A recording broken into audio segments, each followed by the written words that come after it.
Good afternoon, ladies and gentlemen, mothers, fathers, daughters, sons, brothers and sisters. This is episode 30 of the Wacky Random Challenge season number 2. Joining me once again, because he hasn't found anything better to do, is Mr. Hamish Sopwith. Hello to you, sir. Hello everyone. I can't believe it. Episode 30. We've been rambling on about crap 30 episodes. That's impressive for anyone. It is. We now move on to the second track of the Dubai Autodrome selection, the national version. I cannot remember what this cuts out. Take a look. See what? It cuts out. Oh yeah, that long straight just gets, and then the twisty bits that lead back to that really long left-hander that we kept falling off. Yes, okay. That's cut out. That's good because we were both struggling with that long straight yesterday. So, yesterday it was for us anyway. Yeah, it was for us. Recording time. Yeah. Actually, right. I think that could be quite a fun little track. I think if we get light-powered cars on this one, yeah, this could be amusing. Right. Yeah, absolutely. Speaking of which, we will be going around the Dubai Autodrome National in. Okay, lightly powered is not what this is. You'll be happy to know they're both dry. Okay. One is the Mercedes-Benz 190e DTM. That's a throwback from the old game. That's a good fun car to have. Okay.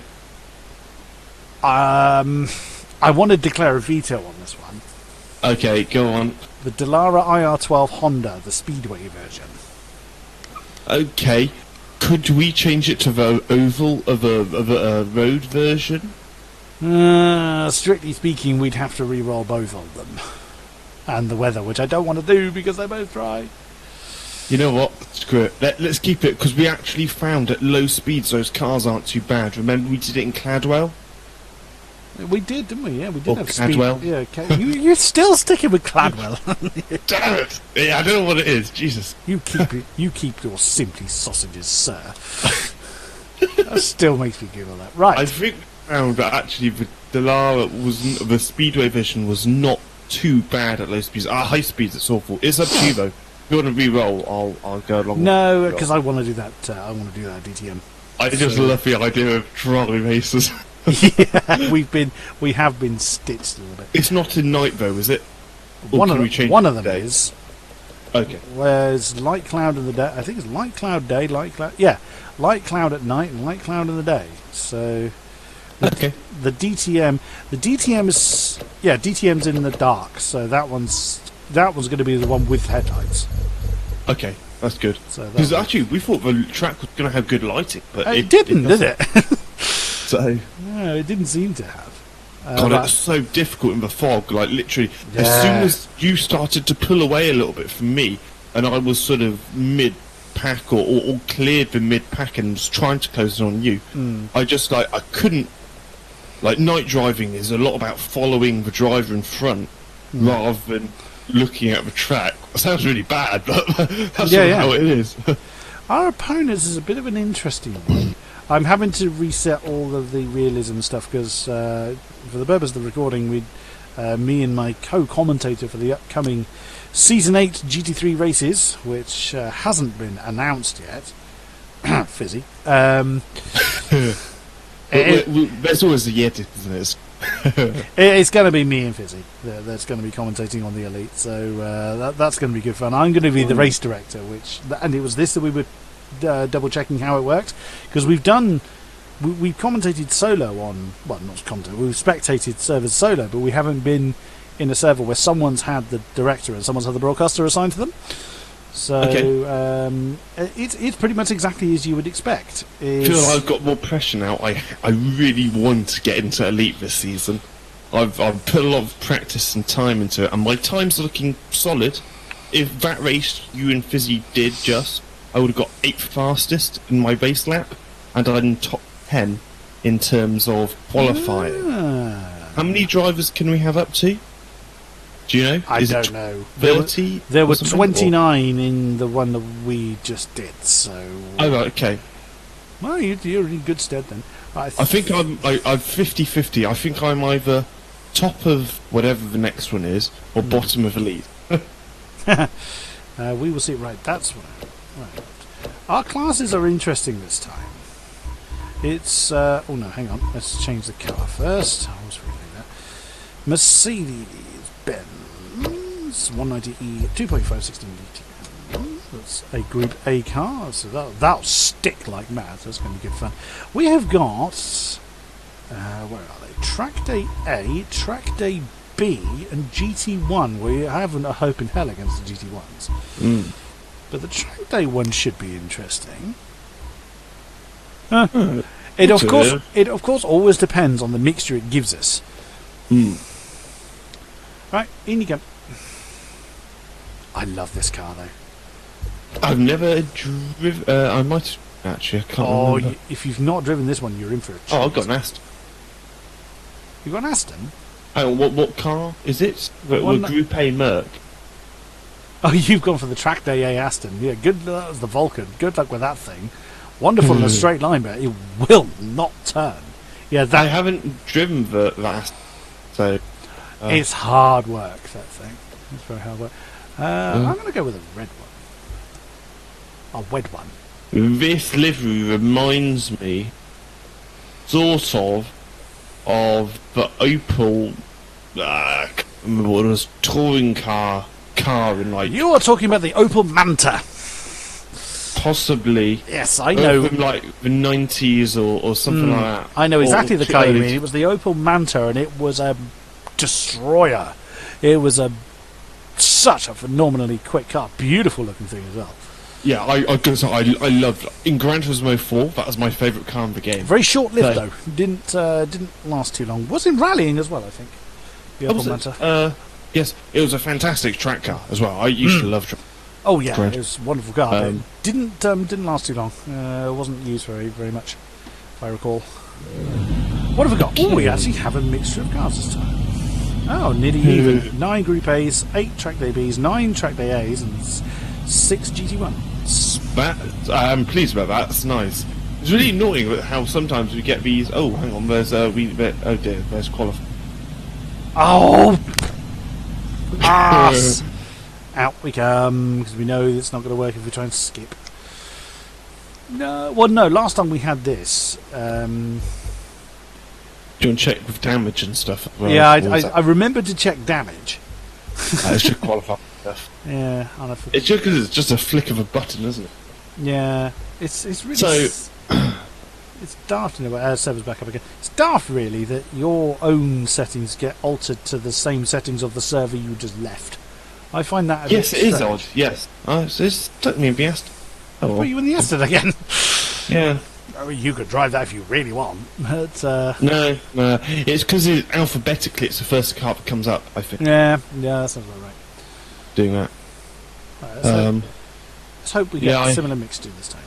I'm not sure entirely how they're judging this year's GT3. At the moment, all the talk is about AOR GT3 Season 8, the first one on Project Cars 2. Can't believe we did 7 seasons on Project Cars 1. Yeah, that we did. Popularity goes like 100 people or something. Yeah, I think they did hit 100 sign-ups. Which is good. 40 or 50 people have done the time trials, and my times are in the top 10 at the moment, time trials. Nice. On both occasions, so that's good. And today was the last of the evaluation races, I believe. No, was it? I think today was the last one. There was 4 of them, Friday, Saturday, Sunday, Monday. Sunday was cancelled because of the race, so I don't know if they're doing one tomorrow. But regardless, I thought they were doing a lot more. So, I'm 40% sure it was only 4 of them. Okay, fair enough. This time we have. I'll take your word for it. I haven't paid attention. Oh, I wouldn't do that. 16 Group A's, 6 Track Day A's, 6 GT1s, and 4 Track Day B's. So really unbalanced this time, but at least there's other cars. That's so odd. I didn't get how it can. It's probably just random number or something. It really is, but it's just bizarre. It is, yes. Oh, very slow gear change. Whoa. Oh, thank you, GT1. Oh, flip it out. Oh, I'm being pushed along with the GT1s. What position are you in? I'm still in the lead, but the GT1's about to fly past me. Oh, yeah, I was looking backwards and I just saw a car which was like not in the right position. Oh my god, it's that fan-based Formula 1 car, which is not that nice to drive, I don't think, but it looked pretty ridiculous. Yes. God, that's Zonda! Jesus! That's one of the track AAs. Next track I'm looking forward to, Fuji. I've never raced with Fuji. Not in Project Cars. I have that in Gran Turismo 4 last time. I've got punted off again. There's never an F1 game in 2007, so we know, or 8, or whatever years they based on. Been spun around. Glad I remembered to turn damage off. Ooh! You probably just saw me spin round here. Oh, those Sierras. Those beautiful Cosworths. God, they're a good looking car, aren't they? Even now, and back in their day they look cool, but even now they still look super cool. What position are you in now? I'm in P18. 23rd. Yeah, I just passed you just then actually, so we're pretty close. Clarkson had like a mad one. I think it was a Sierra Cosworth 2000. Oh yeah, I've just seen you stack it. But yeah, his one was very cool. There was a Lotus Carlton that was pretty mental around a similar sort of time. No, Carlton must have been later. And a Lotus Carlton seems insane to me. They were the ideal Retmobile, the old Carltons. Oh, I'm getting really bright light reflection off this Sierra in front of me.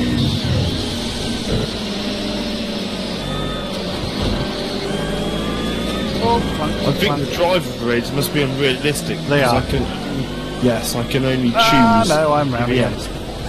Yep. Oh, that's good, because I might get to race. I spun again. Me and you are getting really close. It's a fun car. I don't know, it's a little bit too oversteered for my likings. A bit too loose. Too loose, yeah. Here come the GT1s. Well, no, they're 30 seconds behind still. Oh right, okay. I'm looking behind them. Bollocks. We can't be that bad. At lap 2 we see in P Picard, whatever lap we are. Yeah, you see those red and white bollards in the middle of the twisty bits there. Yes. Well, you will do when we next come round. They weren't there in PCAS 1. You could quite, and you would regularly with AI, just straight line that. I say you would with the AIs because they would punt you into the infield. Yes. Yes, look, to gain an unfair advantage, of course. We'd never do that. We don't do that, do we? No, never. Just, if you're watching this episode, don't watch the last episode. We need to do the car justice. There's no point watching that one. There's a GT1 stranded somewhere. Because we aren't last. There's a car behind us. Yes, that's quite... Yes, you're right. And looking at the... 20... Yeah, so it's stranded somewhere. Oh no, hang on. There he is. I've just seen it. No, he is moving. I've just seen it. It's a blue dot. Because he's actually closed in a tiny bit on us, I think. I just saw a blue dot on the map. Yes. Oh god. I don't have any my issue is with a lot of these cars, some drivers, especially the top one guys in AOR, they're really good with confidence with the car. Which is an odd thing to say, but for me, some setups, as I'm sure you know, and all the time trialing you've done, you've got a fairly good idea on what cars do and stuff. Yep. Some cars, or some drivers, they are fantastic with the confidence of a car that you can get into a car and you can drive it pretty quick straight off the bat. But for me, this car, it doesn't... I'm so hesitant. You can't feel like you can trust it. I just don't know what it's going to do.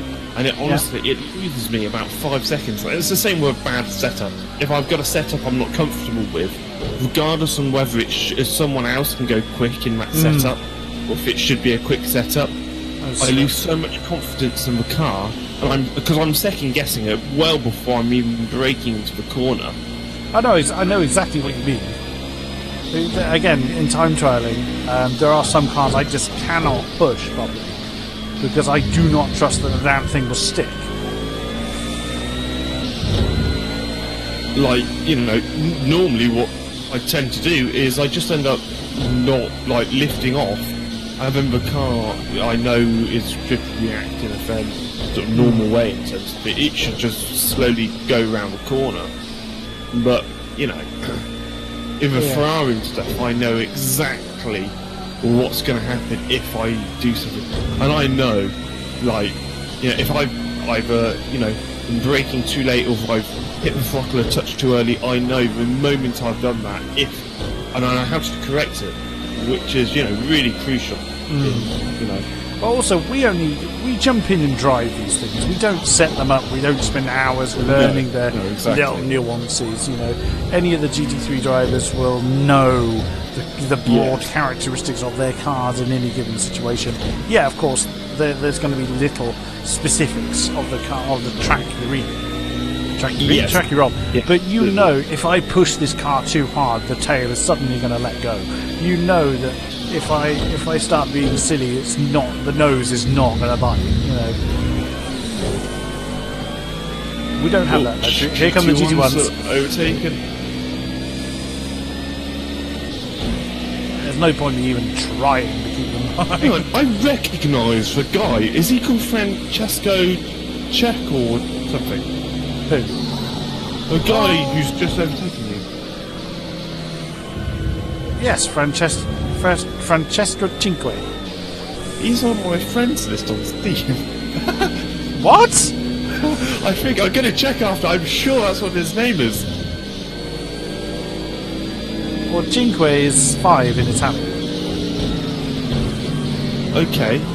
So that could be coincidental. Francesco being I think a fairly common Italian name. Yeah. I'm going to have a look at my friends list. I'm sure I'm sure there's someone who out of my Steam list. Maybe a beta tester or something? He was a beta tester, yes. Yeah. He had it from day one, I think. Out of my friends list, only about 4 or 5 people actually had the beta, and half of them were, Yorkie and Deb, so which didn't really count. No, but if you paid enough money, would you not named in the game somewhere? Yeah, I think, now I can't remember how much you had to pay. It was a fair old chunk of money. It could have been £1,000. Yeah. I think it might have been £1,000. Yeah, it was something. But you could have paid £100, and that got you something extra. I paid the base, so I paid £50. I gave me the PC copy of the game, and obviously the beta. So, I think £100 allowed you to get it, or 75 allowed you to get it on the console, but 100 gave you some extra perk. Can't remember, but I think 1,000. Well, I don't know. Wow. I don't know. Maybe, I suppose if you can afford it, then, or if you've got, not necessarily if you can afford it, but if you've got disposable income of that, you're happy to spend. I mean, that is a little bit of an ego boost, isn't it? Yeah. It doesn't really serve anything else. Yeah, I'd never spend more than a couple of £100, I don't think, on a game. I would have said the only thing I've spent a ridiculous amount of money on, but this was over a very long period of time, would have been World of Warcraft when I was a regular. Yeah, sure. So I mean, for me, not World of Warcraft, but for me, Flight Simulator, and I still do, although not that much at the moment. But I've spent a considerable amount of money on add-ons, right? Yeah, and stuff like planes and scenery things. Obviously, all made by third party. So yeah, but that's a little bit different again. It's like, instead of me buying a new game on Steam, I spend £15 on an add-on or something. Later. Which is, it depends how you think about it. I mean, I wouldn't want to figure out how much if I totted up how long I was a monthly sub for about 5 years of World of Warcraft, and I bought 3 of the expansion packs. I spent money on character transfers. Sure. If I totted it all up, I would probably be sick. Yeah, I mean, it's the same for me with Flight Simulator, you know. But, you know, I suppose, yeah. 500 quid or whatever it might be over a period of 5-10 years. It's not really, it's not a lot, is it? No, it's like, you know, it's for most people, it's fairly manageable. Yeah. So, but yeah, I mean, spending £1,000 on a game In one hit? which is going to be out for 2 years or 3 years, maybe. Exactly, it's a bit daft. It's cool to have your name in the game, but For £1,000? For 100 quid, sure, but then how many people would have done that? yeah, I might have stretched to it. If it was 100 quid, I might have stretched to that, or paid later, like paid 50 quid now, and then stuck another 50 later on.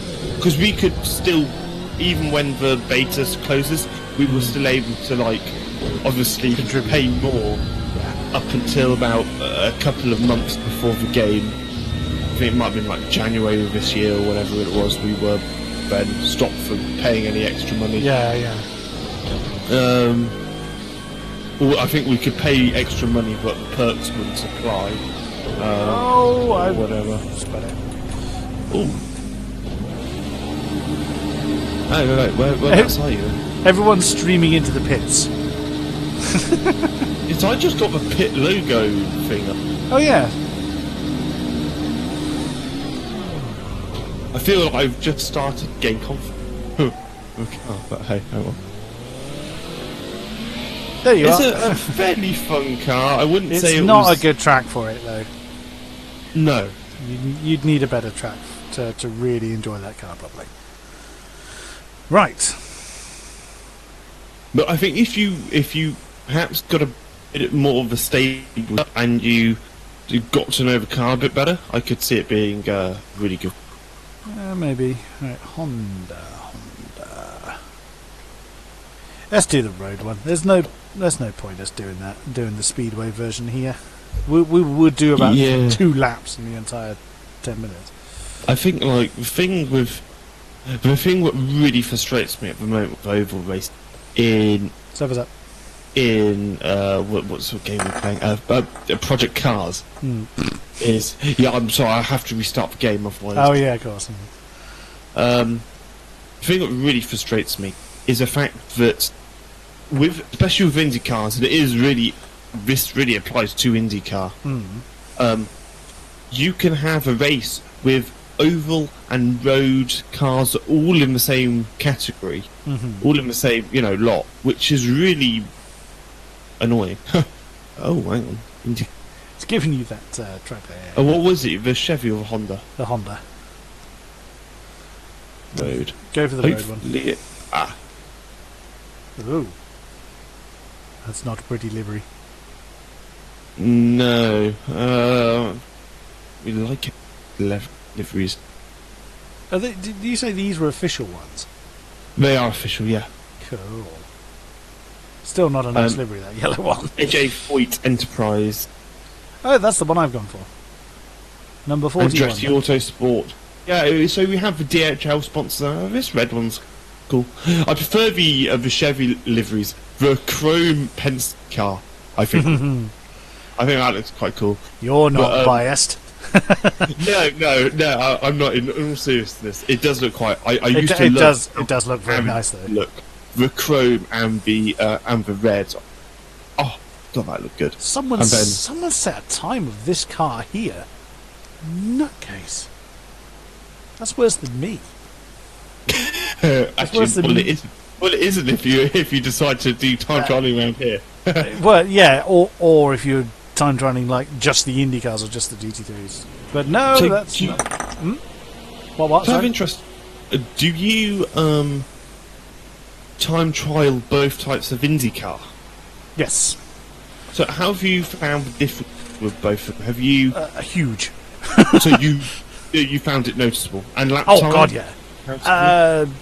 Obviously, I've only done Algarve, but there's like 6 seconds Oh God. Okay. It's so quite a good huge, chunk. huge. I mean, don't I'd get me wrong. imagine The oval one is still very, very fast. Yeah. It tops out way later than the road than the road one does. Way later. But the cornering efficiency is ridiculous. It's nowhere near. And again, as you'd expect it to be. Yeah, I like I say, you know that long right-hander at the end of Algarve, that last corner? Yeah. My front left tyre was burning on was bright red on the oval version. Oh, he just taken I saw that! Oh, Jesus Christ! I just thought AI did not care. That was me in front of you. That was me that jumped in front of your nose. No. The AI. There was one of the road track cars or whatever. He just literally just slammed right into the bank. Oh no, they don't give it monkeys. Oh God, this car's good fun. This car is so fast. I'm very glad I chose the road one now. Whoops. It slows down really quickly. The braking efficiency is immense in this thing. Oh, it feels so stable under braking. It doesn't. You feel like you can't lock up. Oh, I know it does a little bit, but it's really. It's the cornering efficiency I love in this thing. You can just do some really silly speeds in some of these corners, and it just holds. I'm not sure where it uses its time to Formula 1 car. I'm not sure if it's acceleration or top end or cornering. Because there is a difference. There's a big difference actually. It's about 10 seconds around Silverstone per lap. There's an IndyCar stuck on the apex of turn 1. So when me and my brother used to play Project Cars 1 together, I basically said to Reef, my brother, I said, "Hi Reef, I'll buy you Project Cars if you like go on multiplayer." Just like okay, I give it a go. No, he played it a bit and he really enjoyed it. And yeah, I mean he likes racing games, but he's not. He can only play about 20 minutes and then he's like that's it. He's bored. Yeah. Anyway, we did a load of races and stuff, and he had to be in the Formula 1 car and I had to be in the Indy car because of our skill difference. Yeah. And he didn't like the fact that that we had to be in different cars.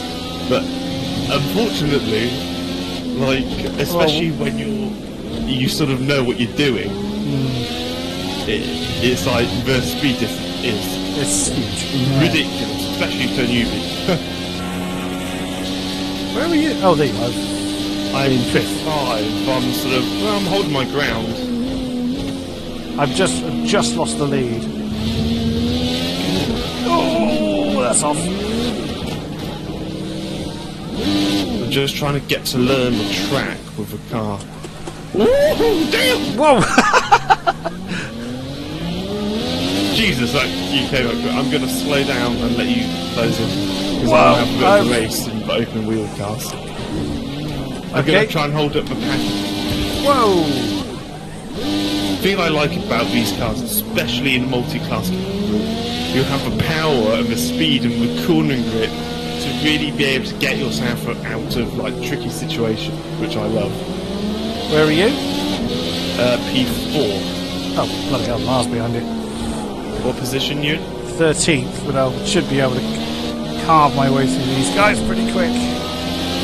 Oh my god, my tyres are burning! My tyres are bright red! Oh really? Oh dear. Yeah. I must have quite a unique setup. I'm just going to lay off my...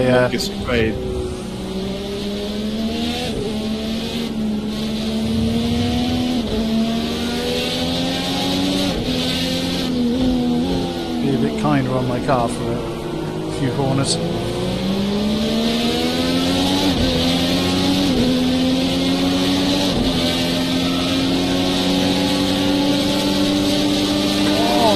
It took everything this car had to get past the GT1.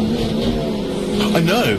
I can say I'm not going massively slowly, but Those GT1s are bloody far. I just got They punted. give me a good run. Right. Yeah. Jesus.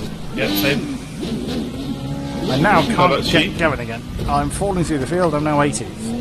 Okay, I've stopped.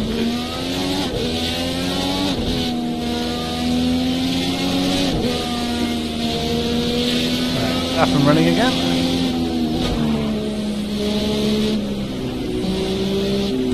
Yeah, there's a couple of these corners have been reprofiled since the last game. Is that you there? Yes, it is.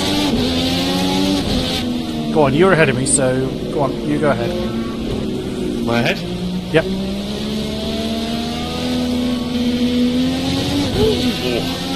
God, as it goes fast.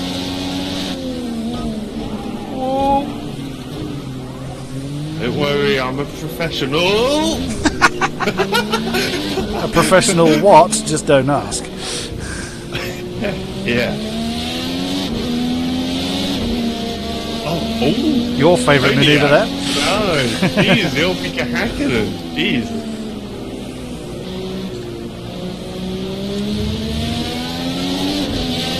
We used a little bit more than the loud track. It's alright, no one noticed. Oh! Well, no. Oh, good luck up there. What I find bizarre with open wheel cars is considering they never have brake lights, it's always very easy to not hit each other.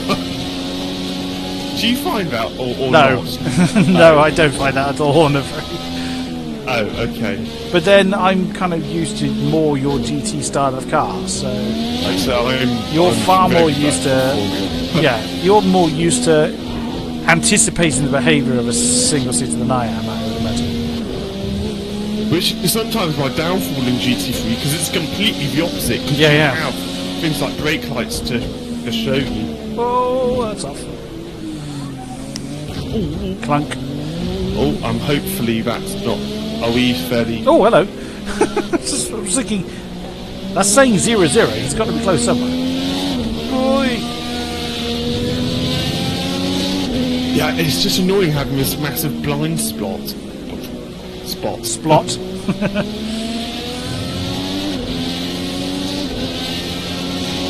Did you see that?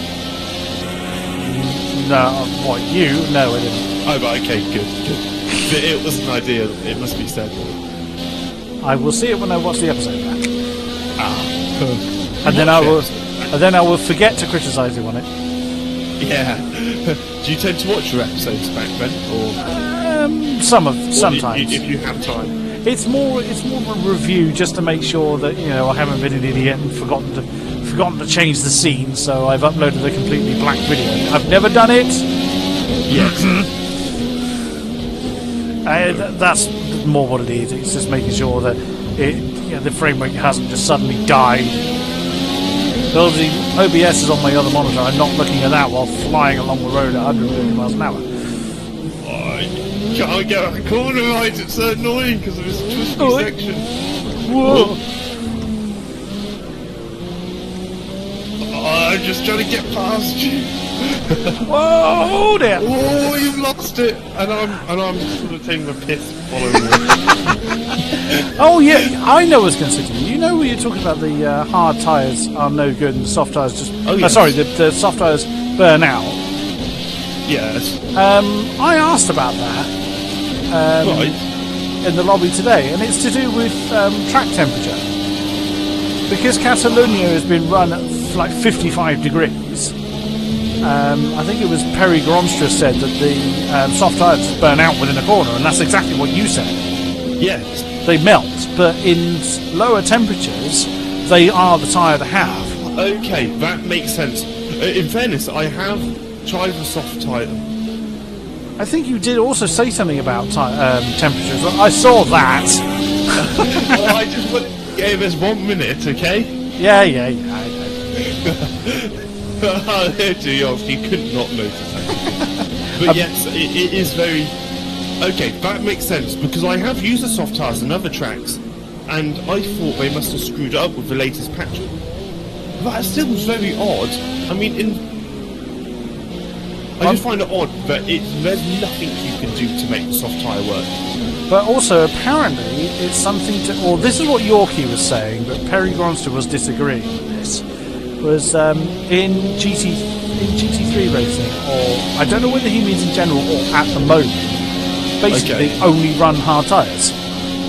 Oh, do they? The only reason they put soft tyres in is for temperature differences, or when you run colder circuits. That was what he was trying to say. And who am I to argue, you know? Yeah, sure. Okay, fair enough.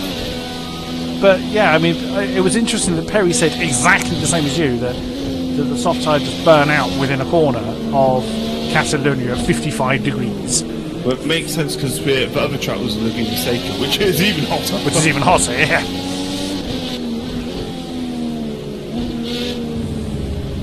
But if you ran Laguna Seca at, like, winter, you might find that they hold. But again, it's a very, very, very twisty, demanding circuit, so you might find they hold no better. I can see you.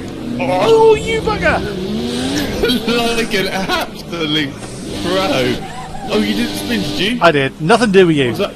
No. Oh, right, okay. No, there was no impact there. I was a bit like, oh no, because we got quite close. I don't know if we touched or not. No, we didn't. We didn't touch. I floored it basically. Ah, I see. That's so tempting to do when you're alongside someone. I did that in my league race. That's when I say league race, it wasn't actually a league race.